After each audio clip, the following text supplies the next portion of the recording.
TV Bharat news channel के पत्रकार सोहेब सलमानी ने बताया कि पार्षद आदिल मलिक ने बताया कि अब 2021 में जब यह कोरोना शुरू हुआ था तो प्रदेश में बहुत अधिक मात्रा में ऑक्सीजन की कमी आई थी, वो भी सरकार की विफलता है। उसके बाद मार्केट से कोरोना की दवाई गायब हो गई थी, उसमें भी सरकार की विफलता है। कोरोना के बाद अब एक नई बीमारी आई है ब्लैक फंगस, उसकी दवाई भी मार्केट से गायब है। इसका मतलब क्या है? इसका मतलब यह है कि भाजपा की सरकार पूंजीपतियों की सरकार है। आइए दिखाते हैं। मीडिया से बात करते हुए पार्षद आदिल मलिक ने क्या कहा।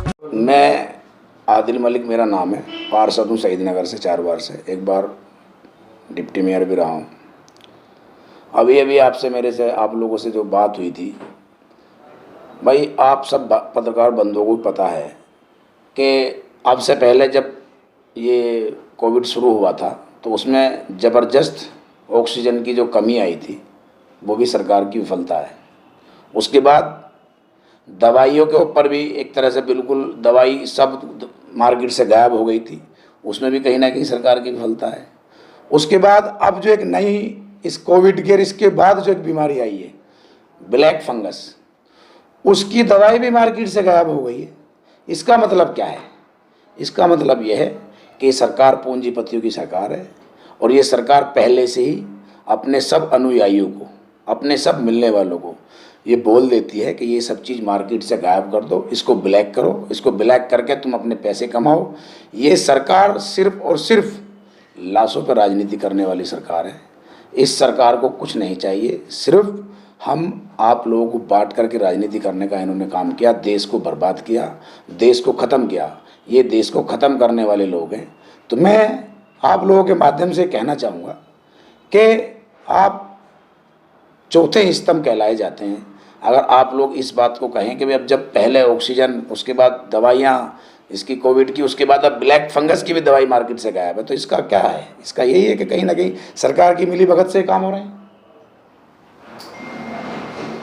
यूपी सरकार को जो है आप कितने नंबर देंगे 100 में से? नहीं, देखिए आप मेरे बंधु हो, आप सरकार के लिए नंबर की बात कर रहे हो। सरकार तो नंबर के लायक ही नहीं है, उसका एक मैटर है। अभी देखो हमारे यहाँ मुख्यमंत्री जी आए थे ना, तो पीएम जी ने, अगर प्रधानमंत्री जी चाहते तो इस बीमारी को, कोविड को आने से पहले हम कंट्रोल कर सकते थे, क्योंकि अगर उनका ध्यान जनता पे होता, उनका ध्यान गरीबों पे होता, उनका ध्यान मजलूमों पे होता, तो वो बजाय चुनाव के, बजाय किसी और काम के, वो हमारी देश की नीति, जनता के बचाने की नीति बनाते। वो सिर्फ और चुनाव के लिए, सरकार बनाने के लिए, लाशों के ऊपर से भी गुजर के अगर उनकी सरकार बनेगी तो बनाएंगे। मैं बताना चाहता हूँ, अभी 2 दिन पहले हमारे मुख्यमंत्री साहब आए थे।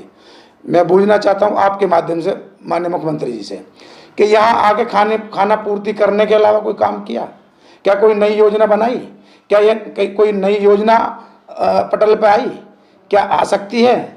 यहाँ से सिर्फ लोगों को दिखाना, इनका काम है सिर्फ दिखाना और दिखा के उस काम को ख़त्म कर देना। मैं अपने सभी बंधुओं से, सभी भाइयों से, सभी समाज के लोगों से कहना चाहता हूँ कि ऐसी सरकार को, ऐसी निकम्मी सरकार को आने वाले समय में जो हमारे भाई बंधु, माता पिता, जो जिनका देहांत हुआ, उन लोगों से जाके पूछो इस सरकार ने क्या किया उनके लिए। आदिल भाई, आपने देखा होगा कि मुख्यमंत्री का दौरा लगा तो सभी जनप्रतिनिधि आ गए।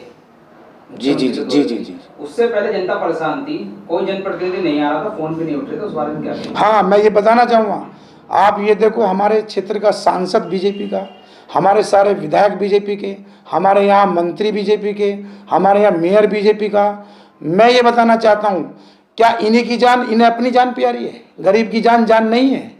जो लोग हमारे गाजियाबाद में मरे या जो लोग हमारे देश में मरे, क्या उनकी जान नहीं है? इन लोगों की जान है। जिन लोगों ने इन्हें जनप्रतिनिधि बनाया वो लोग तो मारे जा रहे हैं, ये लोग एसी रूम में बैठ के और उनकी मौत का नज़ारा देख रहे हैं। मैं ऐसे जनप्रतिनिधियों के लिए सेम बोलना चाहूँगा और मैं अनुरोध करना चाहूँगा कि आप लोग भी इसको माध्यम बना के जनता के बीच में जाके ऐसे लोगों की पोल खोलने का काम करेंगे।